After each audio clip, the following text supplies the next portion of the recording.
Rob, good morning. Queensland floodwaters receding in most rivers, but there's still some major flooding occurring. Yeah, it's pretty wet across the landscape still across Queensland. In fact, it's the wettest May we've seen in more than 30 years already. And there's more rain to come in the forecast too.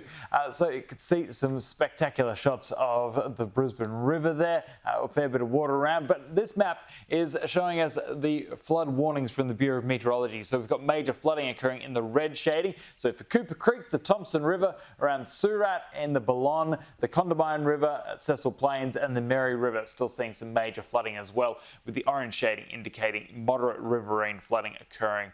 In the forecast, showers will be around for the next couple of days, but I wouldn't be expecting all that much. The odd shower mainly closer to the coast through the next few days. However, it'll start to pick up Friday and into the election weekend with some heavy rain a chance at times, particularly around the central east of Queensland, with totals above 50 millimetres likely from Mackay down to the Sunshine Coast, and some pockets could see as much as 200 millimetres through the coming week, Pete. Okay, and it looks like a chilly start to the week in southeastern Australia. Yeah, it's been a cold one. We've had a cold front moving through, and so that's going to drop the temperatures for the start of this week. So up until about Thursday, I'm expecting fairly cold weather for much of southeastern Australia. For Tasmania, also, it's fairly wet today after a series of showers moving through. But the severe weather warning that was issued yesterday by the Bureau has now been cancelled, so the threat of damaging wind gusts has now passed, but it's still looking fairly wet and blustery across Tasmania, with the odd shower for mainland Australia today as well.